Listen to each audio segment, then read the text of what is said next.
welcome once again to Deep Dive Team. I am Jamal Ding. Okay, today I'm sharing my view on this issue of corruption from the angle I have seen it. I've realized that the grassroots of corruption is actually our tertiary institutions. I'll say this because as a tertiary student, I've realized that most of the students, they don't actually care what our executives do. You know, elect SRC presidents, secretary, women commissioner, and all that. They just sit down and say, oh, he's not my president, he's not my secretary, I didn't vote for him, I didn't do this or that. Forgetting that whether you voted for the person or not, the person is serving you, and it's your responsibility to put your eyes on the person. You know, try to find out what you've actually voted for them to do. Are they doing it? Are they doing it right or not? But in our various tertiary institutions, especially my institution, Ghana Institute of Journalism, I've realized that most of the students, they don't actually care what the executives do, because I could remember they just ended SRC elections. There were one or two things that the EC chair did. A lot of students, including me, were not happy about it. So I tried finding out from my colleagues, my friends that were actually close to me. So I just asked, okay, what the EC chair actually did was he disqualified 3 presidential aspirants, leaving only one, and that person was supposed to stand unopposed, so that would vote yes or no. So I realized that most students were not happy with that decision. So I said, okay, let me find out from students what they have to say. So I asked a couple of people. What they'll say is, oh, I don't care, it's not my problem whether they've disqualified the 3 aspirants or not. I don't care. Then I asked myself, you don't care really? As a student of the institute, you should care about what goes on.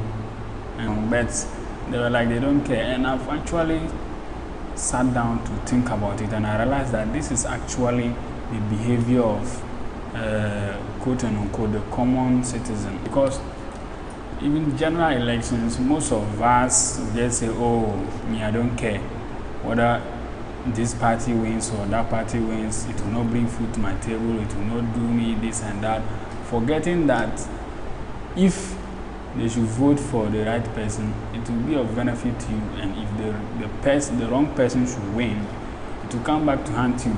In as much as you are saying it will not bring food to your table, in the long run, if there is economic hardship, how will food get to your table? And for the students, you know, when we vote like this and someone wins and the person becomes the SRC president, secretary, and all of that, and the student sits back and say, oh, I didn't vote for him, okay, whatever he's using the money for, he should do the money, this and that, forgetting that if they should use that money well, judiciously, it will benefit you. So you have to always ask yourself, this election that we are going to vote for the SRC executives, who is the best person to win? Then you go and vote. You don't just sit down and say, oh, media, I don't care, this and that. And then these very leaders that we always vote for in our tertiary institutions, because they are always allowed to go away with the petty things. Should I even say petty? But they are not petty, because if you are able to and loot student fund, you can imagine the population in our various institutions, and if a single individual or 2 connive to spend such money without it benefiting the student, you can realize that after school they might repeat such thing if they find themselves in similar positions, that's at the national level, because most of these people, they build their political ambitions from the tertiary institution. So because he or she is able to win the SRC president or secretary, it will motivate the person to say, okay, why not? Let me try this. at this level, then they'll pick it from there. Then if they one day becomes the president, a minister, an MP, you realize that they might reflect to when they were SIC president or executives. Oh, after all, I spent this money, none of the students question me. So they might repeat that, and one of them, they will just sit in their houses and say, oh, what he's doing is not right, what is, but if you say, okay, let's go and do this, let's go and do that, they will not go. Yeah, just for the national level, and if they say, let's go and demonstrate, most people will not go. The tertiary level like this, if you say, okay, let's even go and do peaceful demonstration crowd, they will not go. Because you realize that if you try it, the people that might even be supporting you will run away, and you will be the only victim. Yeah, because in the lecture hall, if you say, okay, do you support what this person is doing or what the EC chair is doing? They'll say, oh no, what he did is not right, he should have done this, he should have done that. But you say, okay, let's petition this person, or let's do a peaceful demonstration, let's register our displeasure. There you realize that they are not ready, they are not willing at all, because once you step out, if you turn back, you realize that out of 100, 2 people are likely to support you.